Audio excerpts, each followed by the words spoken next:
Well, hello my friends and fans everywhere.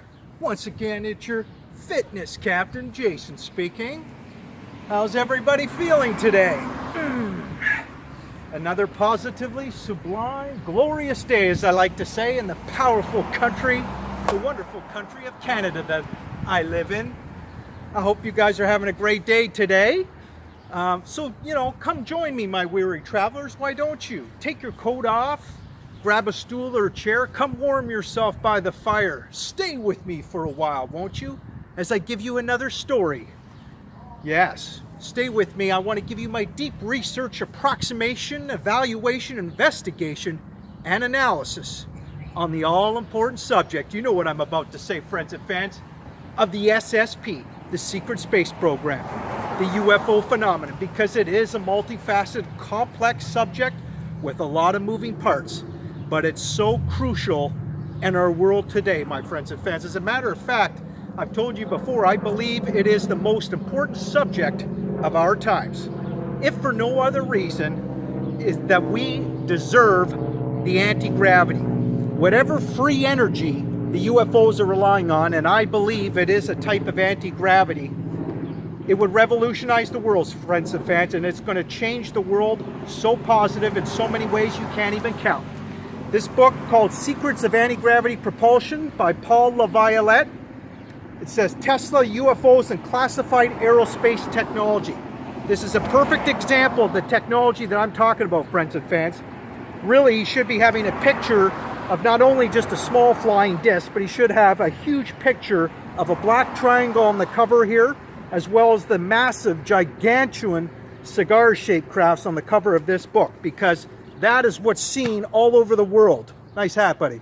And that's you're welcome. That's what's been seen in space as well, friends and fans. I've told you before on videos, Billy Carson, who owns his own space company, for example, First Class Space Agency it's called, he tells you that they have got cigar-shaped craft now the size of small cities. Literally.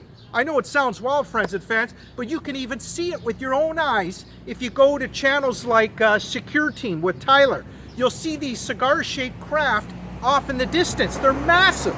They've been seen all over the world as well. But the ones that are the size of small cities, they've got in space now.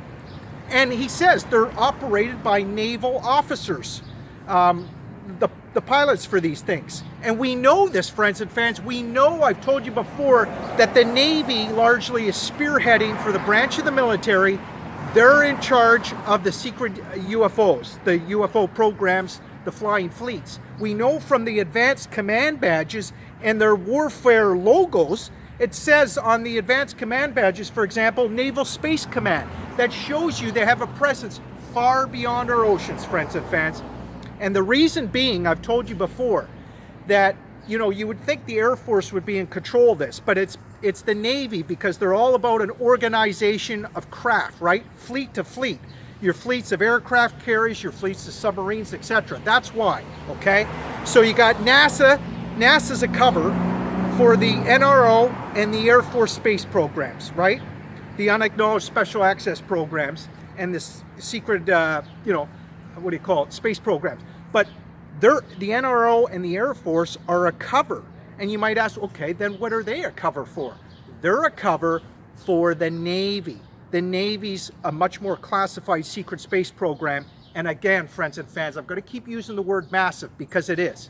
And hundreds of thousands of people, for example, almost on a daily basis see USOs coming out of the oceans worldwide. They could be tracked on radar, going to space. This is all factual, friends and fans. But so many people, there's so much willful ignorance in our world today, friends and fans, especially when you listen to fake news, mainstream media like CNN, CBS, all these, mainstream media. Do you ever hear about anti-gravity? Do you ever hear about the secret space program? No. Even though finally we had a politician a number of years ago, I forget his name. He was the first one basically to admit that we had a secret space program. And he just used one sentence, and he basically admitted as much. And now Donald Trump, in a conference I told you a few months ago, friends and fans, he had a picture of a rocket, and he was going on about rockets, and then he let it slip that we have an extra space corps, as he put it. He can't say that we have an actual secret space program. He can't use those words. He can't use the words, apparently, that we have a covert space program, and the fact that it's just massive, hundreds if not thousands of UFOs zipping around in space. But he basically said we have a secret space program. So friends and fans, but you just got to do your research. I always say I find research and investigation very enticing and invigorating. Hopefully you will as well, friends and fans. Dig into this, because friends and fans, I'm telling you, we've got trillions and trillions of dollars of hardware flying around in space. We got breakaway civilizations going to the moon and Mars. And it's significant. I'm telling you, friends and fans. And you know why? One of the many reasons why this is so significant, and it's actually dangerous, okay? Because you had two very important people in the military. And by the way, there's a lot of great people in the military, okay? Don't get me wrong, and in the intel agencies. But unfortunately, there's certain groups that have way too much secrecy. They've been treating us, the public, like moronic ants, especially when it concerns the UFO files, the breakaway civilizations. They're bringing the elitists to the moon and Mars with covert infrastructure manufacturing going on big time for decades. But they're only bringing certain people. And they're actually bringing, I believe, kids and other adults. There's slave labor going on the Mars. I'm convinced of it. If for no other reason, even Billy Carson tells you, which I already suspected, that there's slave labor, he believes, on Mars. And again, you got to listen to what Billy Carson says, friends and fans, because if he gives any speculation, you better believe it's based on good reasoning, because this guy has his own space company. He's talking to the private space companies. He knows what's going on. He has top secret clearance at the Space Symposium, for example, in Colorado every year, okay? He has to sign non-disclosure agreements, as he admits. He can't talk about exactly what's talked about in those meetings, but he's telling you everything he can to the world to, bring some transparency. That's what I'm trying to do in my videos, friends and fans. As Catherine Austin Fitts, the brilliant accountant in the Bush administration, who has tracked $21 trillion totally missing off the books since 1998, okay? She tells you we need more transparency. I always say it's a vital exercise in our world today, friends and fans, because you can't trust corporate media to tell you the truth, right? You get a very, very narrow scope of the truth on corporate media. So seriously, friends and fans, I'm trying to open the doorways, in other words, to the truth. And the truth can be a perilous path. It requires constant assessment. It's almost like following the buzzsaw at times, friends and fans. But in the end, it's going to be so powerful for us, friends and fans. If we can get that much needed transparency and ultimately get this truth out, starting with intelligent, creative conversation, we can make that societal shift. And we can get the anti-gravity that we've been obfuscated from on the truth on this issue for 60 plus years. That's right, friends and fans. 60 plus years, these military groups, the shadow government, the deep state, financial cabal, call them what you will, but they have denied us on that technology, this revolutionary non-plutonium physics, for 60 plus years. And friends and fans, that is a disgrace, and they know it. They know that's treason, because again, they know that all these rockets exploding in our ionosphere, not to mention the nuclear bomb tests that we've done probably hundreds of times all over the world, that causes a lot of cancers, no doubt about it. We'll never know the truth on that either. But the anti-gravity, friends and fans, again, we deserve that technology. They've had decades for us to get that, as I say, grounded in cultural control. You've heard me say that before if you watch any of my videos, friends and fans. We could have had, decades ago, we could have had that cultural cohesiveness with society, with this amazing free energy, get rid of all the hiccups along the way, get the government laws in place, and I'm telling you, friends and fans, there would be no more dependency on stinky oil and gas, no more pollution, no more rockets exploding in the ionosphere. I mean, rockets. I get so irate with these groups, friends and fans, because it's dinosaur technology. I've told you before, Billy Carson even tells you, he used the words, it's dumb. Rockets are dumb. I say it's a bad joke, okay? Again, this anti-gravity, they're getting the energy from the ether of space, friends and fans. It's called the zero-point energy. The Nazis were working on it. They developed a primitive anti-gravity by the late 1930s, okay? I'll give you an example. Well, first of all, let's get into the flavor of what those Nazis were all about, friends. Their ideology, their methodology, and I'm going to try to bring it up to our world today, friends and fans, because they really do, the influence and impact of those Nazis permeate our society today. No question about it. Even to do with the private corporate power, there's largely, excuse me, I'm checking the time on my video, friends and fans. Before I forget, these dark projects, even Billy Carson tells you, within those dark projects, you know, they operate in the dark where the prying eyes can't see. But they use private corporations often that are affiliated and contracted within the military to hide a lot of stuff, a lot of technology, gold and other resources that can't be accounted for, okay?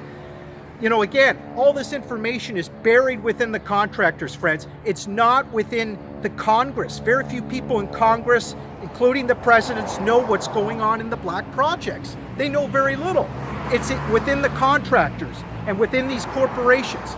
And again, I'm going to give you a flavor now quickly of the Nazis, friends and fans, and I've talked about them on other videos.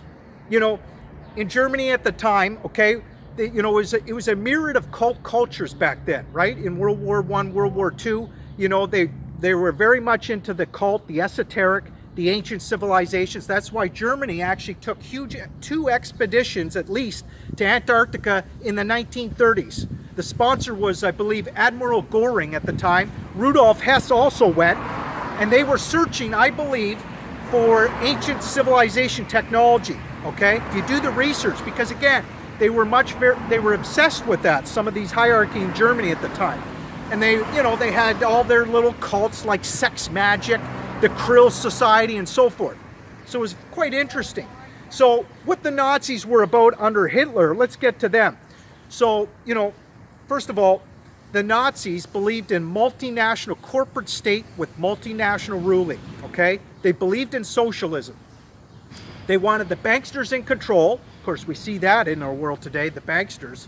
But Hitler believed in a social welfare state and I think universal health care as well. Now, some of those things are a good thing, even though, as I said before, Hitler is a dubious, evil man, or was, right? And of course, much of the hierarchy in Germany, we know a lot of the hierarchy went to Italy, South America, Chile.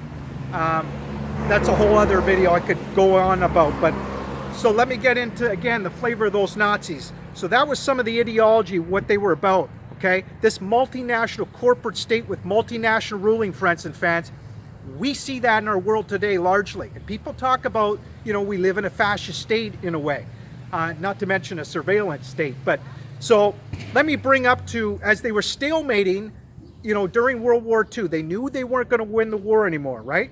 And I've mentioned this to you before, friends and fans, but I think it's important to go over how you had an evil financial genius by the name of Martin Bormann, okay? Martin Bormann set up an organized strategic flight evacuation program to move all that German Nazi loot, a huge amount of liquidity, to get it out of Germany, move it to other countries, through the banking systems like the Bank of International Settlements, the Bank of Switzerland, and so on. Sorry if I sound serious, friends and fans, but as I always say, this is a serious subject. But seriously, so he did that. He set up front companies all over the world in conjunction with Nazi liaison officers, okay? With the express purpose of using all that capital to rebuild Europe, okay? And incidentally, they created the European Federation with the Nazis dominating, no duh, okay? And then he set up, Martin Bormann set up a multi-extraterritorial state with its own command structure, you know, huge intelligence apparatus. And of course, that intelligence apparatus on the eastern front of Germany, what did it do? It just rolled right into the US CIA at the end of the war, okay?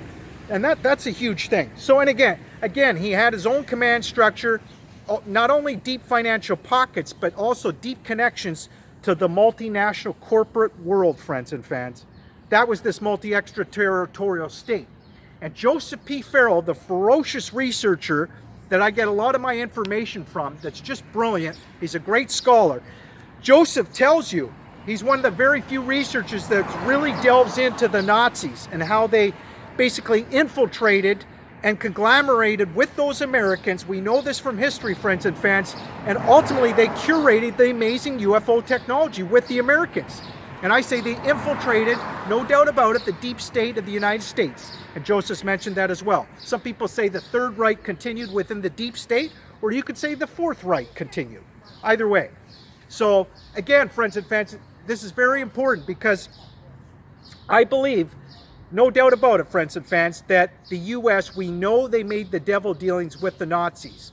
And again, it's not talked about very much, but of course the United States, what did they do? What did the Americans do? They were so anxious, so desperate to get their hands on this amazing anti-gravity, what the Nazis and Germans had developed before and after World War II, that in 1947, of course, we had Operation Paperclip, where the United States got literally hundreds of the brightest Nazi scientists. Russia got a few as well, okay? And it was all for the space program.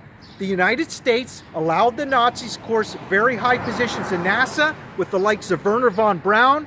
I've talked before in another video, friends and fans, the significance of a guy named Kurt Davis. He was another Nazi scientist, and this guy was the senior flight administrator during the Apollo moon missions at Cape Canaveral. The guy was in charge of getting all the UFO reports, and he wasn't even a rocket scientist, friends and fans. He was a plasma physicist. And that's significant, friends and fans, because if you collect the data points, you know he's a plasma physicist. Why would he be in charge of Cape Canaveral when they're using rockets if he's a plasma physicist? I'll tell you why. It shows that there was a clandestine secret space program going on in the 1960s during the Apollo moon missions when the astronauts went to the moon. No doubt about it. And the astronauts will even tell you that they saw UFOs on the moon. Billy Carson even tells you there's a link, and you can even find it, friends and fans. It's been redacted, but it's still there, where an astronaut's literally telling the other astronaut, his buddy, he says they're hovering above the moon on Apollo 11. He literally says, it could have been Buzz Aldrin actually, he literally said, see the concave domes over there? I bet the people can't get out. And there were other amazing statements. There was one where, you know, when they're driving that flimsy doom buggy, remember that? On the moon, and one of the astronauts reports to Houston and basically says, he says, oh, why do you give us these flimsy, like these tricycles, when the military are riding around in Ferraris? He literally said that, friends and fans. So it shows you there was another high pitch of technology on the moon at the time. There was covert production going on. We know by 1965 there were towers, there were satellite antennas. You can see pictures of all this. In 1965, friends and fans, there was man-made structures all over the backside of the moon. We know it from pictures. You can go to Secure Team and see videos of this stuff and other videos. We know from the likes of Carl Wolf. Carl Wolf was a whistleblower in 1965 that saw, actually back in 1965, 30 years after he retired, he admitted that in 1965, he had top secret clearance, although he wasn't allowed to see these particular photos at the time. They were having problems with their photocopy machine, okay? So there was another guy that had secret clearance for these photos, and he wasn't supposed to show Carl Wolf. But, you know, like many programs, he probably had to get it off his chest and share it with somebody. So he showed Carl Wolf. He said, look at these. And Carl Wolf's looking at them, and he's nervous as hell because anybody walks in the door, he knows he's going to get in trouble. And he literally described how he saw towers. He saw towers that were like a mile or two high, some of them. He saw like dome structures. He saw looks like radar installations, all kinds of stuff. And you know, it had to be man-made, friends and fans. It's not alien. And this is another thing I want to, I know I may be bouncing around all over the place here, friends and fans, but I have to get this video done quickly because I got to go for a walk and I don't have a video camera, so I only got about 36 minutes in length. But seriously, friends and fans, what drives me crazy about 95% of ufologists and the general public out there and the military intelligence agencies, they constantly talk about like some of these UFOs are alien, and they bring up the uncertainty about UFOs.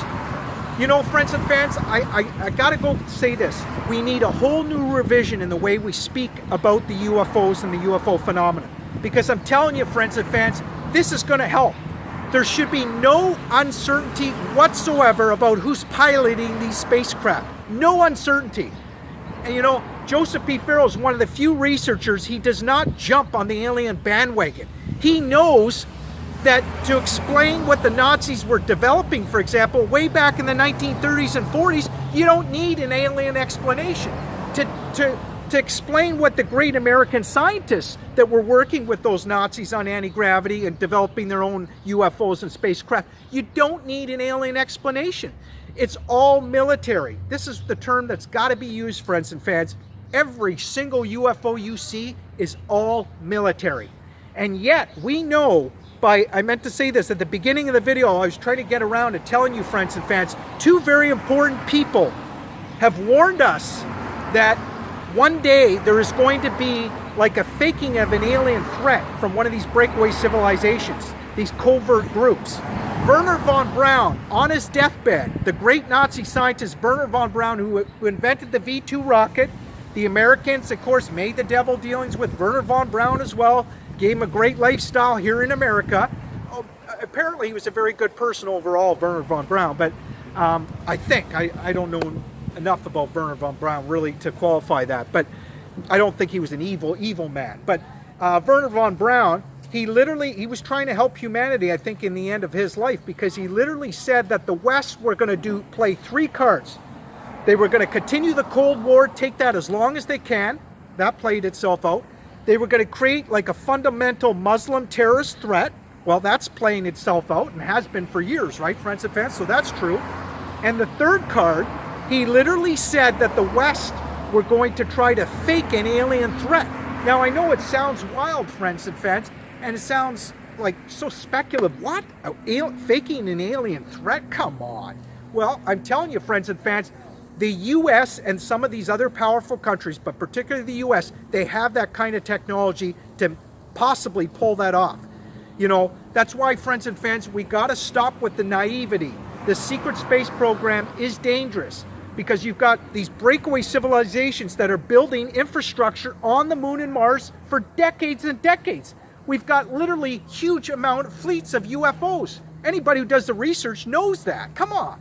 And then you had the whistleblower Gary McKinnon in the, 20 years ago or 15 years ago?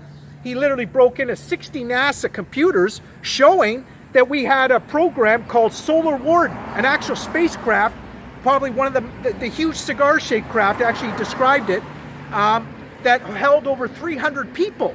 And that was orbiting above Earth in space for whatever purpose, we don't know. But that just shows you there was a secret space program. He also had the names of the fleets. He didn't say what the names were, but Gary said a lot, okay, this whistleblower. In the United States, the military were so nervous and so mad that they wanted to extradite Gary for years. They were going to imprison him for 15, 20 years or whatever it was, something outrageous. And thank God the British citizens stuck up for Gary, and ultimately the United States, I think they knew, if they took Gary to court, of course, that would open up a whole can of worms. So what happens? Well, like a lot of times, guess what Gary's doing? He's working for the United States. Isn't that funny how that works? But I'm glad for Gary because, he's safe at least. So what I'm trying to say, friends and fans, again, this secret space program is massive and it can be dangerous, friends and fans, in the years to come. So you got Wernher von Braun saying the West are going to fake an alien threat. And then you got a guy named A.C. Carter. Now I forget his whole name. Anyways, I think he was a military guy. And he literally said, too, that at some point, there's going to be a human civilization, interplanetary, that's going to start a war with Earth. I forget his name. A.C. Clarke. His last name's Clarke. He was a famous guy. So, I mean, the testimony is there, friends and fans. There is a game to be played, a bad game, an evil game, in the years to come if we're not careful, friends and fans. And all these trillions of dollars missing, where do you think it's going? Where do you think the 21 trillion largely is going? Catherine Austin Fitts, the brilliant accountant who's been tracking the money, she was trying to figure that out too. And she came to the conclusion that it's largely going, of course, to the secret space program, because you need many trillions of dollars for something like that, building infrastructure, of course, off planet. And I would argue a lot of the trillions of dollars also are going towards the underground and under ocean bases. And Joseph P. Farrell agrees with me. On a live chat feed, I asked him that question, or told him that that was my suspicions. He agrees with that. So, I mean, it's just common sense. So, friends and fans, there's a lot happening underground, covertly, and off-world. And, you know, I hate to say slave labor on Mars, and that sounds wild and speculative as well, friends and fans, but if you know what certain military intelligence agencies, the deep state, if you know what they're capable of, what they've done over the years, then there is no reason to doubt that that is happening, especially if they want to build infrastructure quickly.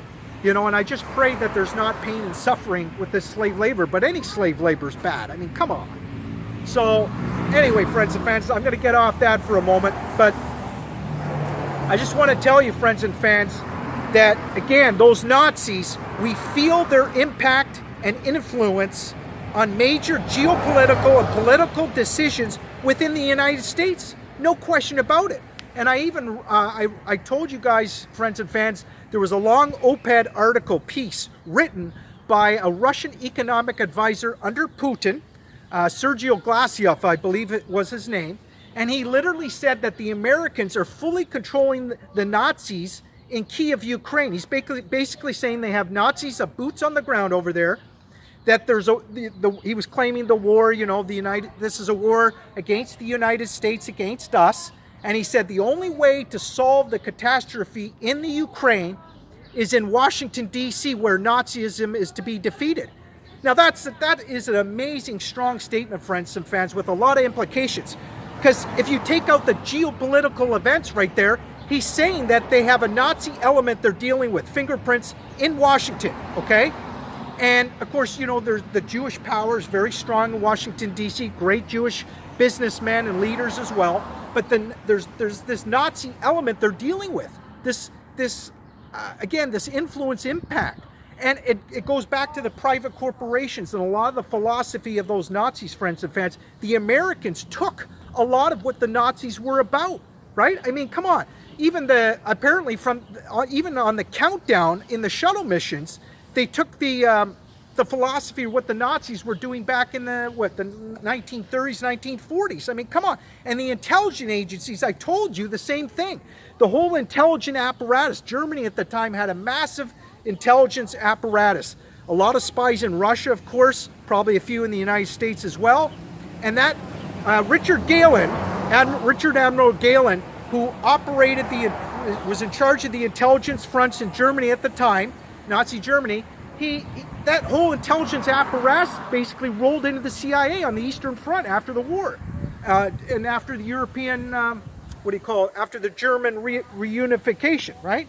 So, I mean, again, friends and fans, these front companies that Nazi Germany was accustomed to doing, we see that the United States do that playbook as well, setting up front companies all over the world.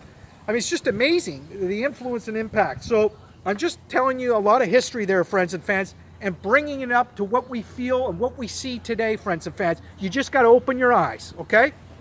And finally, I just want to say, friends and fans, before I go today, I need some water bad. I've shown this magazine before on videos, and I'm going to show you again, friends and fans. And by the way, you can find me at two YouTube channels, excuse me, friends and fans. One is called Fitness Captain Esty, okay? E-S-T-E-Y, Fitness Captain Esty. The other one is called Informant at Lockheed. And it's small case letters, except I mispronounced the YouTube channel last time. There is a capital I for informant. No, sorry, a capital L for Lockheed. It's sort of a new YouTube channel. I haven't been using it much, but hopefully I will be more in the future. So that's Informant, small case letters, at Lockheed with a capital L for Lockheed, okay? Now, this magazine is so applicable in our world today, what it says, friends and fans, because it says from National Geographic, this is why I bought it, it says the new big brother. In our surveillance society, satellites, cameras, and phones are tracking us more than we ever imagined. And this is why, friends and fans, the deep state, the elitists, the financial cabal, the secret covert projects that are going on within these private corporations, within these governments, why they're nervous.